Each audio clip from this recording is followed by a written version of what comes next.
On a construit tout un mythe en ligne, celui d'un soi-disant génie des affaires. Sauf que derrière ce mythe, l'histoire était complètement différente. Aujourd'hui, on plonge ensemble dans l'enquête sur Hakim Ben Othman et son club d'investissement Acquisition. Alors, comment est-ce qu'on a fait? Eh bien, via une série de podcasts, on a littéralement sculpté l'image d'Hakim Ben Othman. On en a fait un mania, un autodidacte, un génie des affaires. Bref, une image parfaite pour inspirer une confiance aveugle. Sauf que voilà, toute cette image, ce n'était pas du tout spontané. C'était le résultat d'une stratégie médiatique payante. Et bien sûr, non divulguée. Le but de tout ça? Construire la confiance. Une confiance indispensable pour ce qui allait arriver ensuite. Allez, on regarde ça de plus près. Et donc, une fois cette notoriété bien établie, que se passe-t-il? Betoman lance Acquisition, un club d'investissement présenté comme ultra exclusif qui promettait à ses membres rien de moins qu'un ticket d'or vers la réussite financière. Et le discours, il est hyper bien rodé, il séduit énormément de monde. Pensez-y, on leur promet une communauté, des conseils d'experts, et surtout, le tout est incarné par cette fameuse personnalité publique de Benoît Thomé. C'était la garantie, ce qui suffisait à rassurer tout le monde. Et ça marche, le succès est immédiat. On parle de millions d'euros récoltés. Attention, juste avec les frais d'adhésion, avant même qu'un seul projet d'investissement soit mis sur la table. C'est là que ça devient vraiment intéressant, parce que ce qui se passait en coulisses, c'est une autre histoire. Parce que voilà, d'un côté, il y a l'image du leader crédible, et de l'autre, la réalité. Et la réalité, c'est que Benoman était en fait interdit de gérer des entreprises en France et en Belgique. Une de ses holdings était même en faillite. Alors il a cherché un endroit un peu plus arrangeant. Direction, le Royaume-Uni. Et là-bas, qu'est-ce qu'on trouve? Tout un écheveu de sociétés écran, c'est-à-dire en gros des coquilles vides, juste là pour brouiller les pistes. Et le plus fou, c'est qu'elles sont toutes enregistrées à la même adresse à Londres. Une simple boîte aux lettres en fait. Un service qui vous crée une boîte pour à peine 130 livres. Et pour faire bonne figure, l'une de ces boîtes, HK Group Global Ltd, est créée avec un capital, tenez-vous bien, déclaré de 150 millions de livres. Évidemment, l'objectif, c'était de projeter une image de puissance, de solidité financière, de quoi mettre en confiance, n'est-ce pas? Sauf que, quand on regarde les documents officiels, l'histoire est un peu différente. Le capital qui a vraiment été versé, 0. Pas un centime. Rien. Bon, le décor est planté. L'argent des membres est dans les caisses. Il est temps pour Acquisition de commencer à proposer ces fameuses opportunités. Et vous allez voir, les promesses sont spectaculaires. Regardons les chiffres.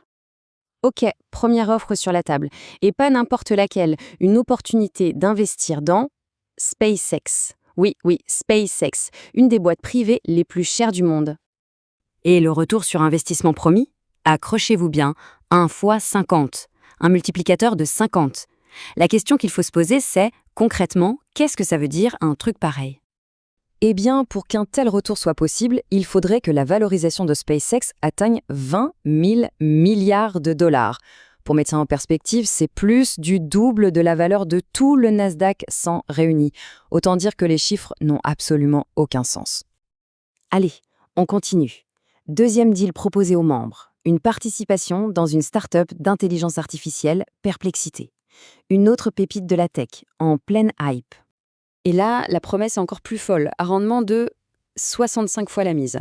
Ça projette une valorisation future qui défie complètement l'imagination. Parce que pour y arriver, il faudrait que Perplexity pèse près de 2500 milliards de dollars. C'est simple, c'est 5 fois la valeur de son concurrent direct, OpenAI, qui est pourtant beaucoup plus gros et bien plus établi. Encore une fois, ça ne tient pas la route. Mais attention, il n'y avait pas que la tech. Il y avait aussi des projets plus terre-à-terre. Par exemple, un projet pour lever des fonds pour une boîte de location de bateaux dans le sud de la France.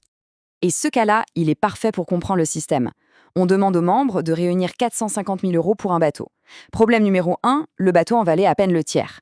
Problème numéro 2, et c'est le plus grave, ce bateau était déjà lié à une autre société de Ben Othman lui-même. C'est ce qu'on appelle un conflit d'intérêts énorme. Et bien sûr, totalement caché.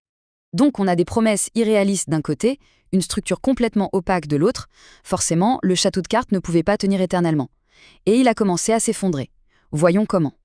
Le début de la fin, c'est quand leur partenaire officiel EquiSafe, une boîte réglementée, a tiré la sonnette d'alarme. Ils se sont rendus compte qu'il y avait des violations de la loi, des communications trompeuses, et ils ont tout arrêté. À ce moment-là, la pression monte, et le comportement de Ben Othman serait devenu, disons, de plus en plus étrange. Le partenariat s'est donc officiellement terminé, et ça a laissé le club et tous ses membres dans le flou le plus total. Imaginez, des millions d'euros ont été versés en frais pour au final pas un seul investissement mené à bien. Ce que montre bien l'enquête, c'est que cette histoire, elle ne se résume pas à un seul homme. Non, elle met en lumière des failles beaucoup plus profondes dans tout le système. Alors, qu'est-ce qu'on doit retenir de tout ça? En fait, c'est une faillite collective. D'abord, les professionnels de la finance qui ont donné une certaine crédibilité à tout ça. Ensuite, les régulateurs qui sont souvent très lents à réagir. Et enfin, bien sûr, les plateformes de réseaux sociaux qui sont le terrain de jeu idéal pour construire ces fausses réputations, sans aucun contrôle, ou presque.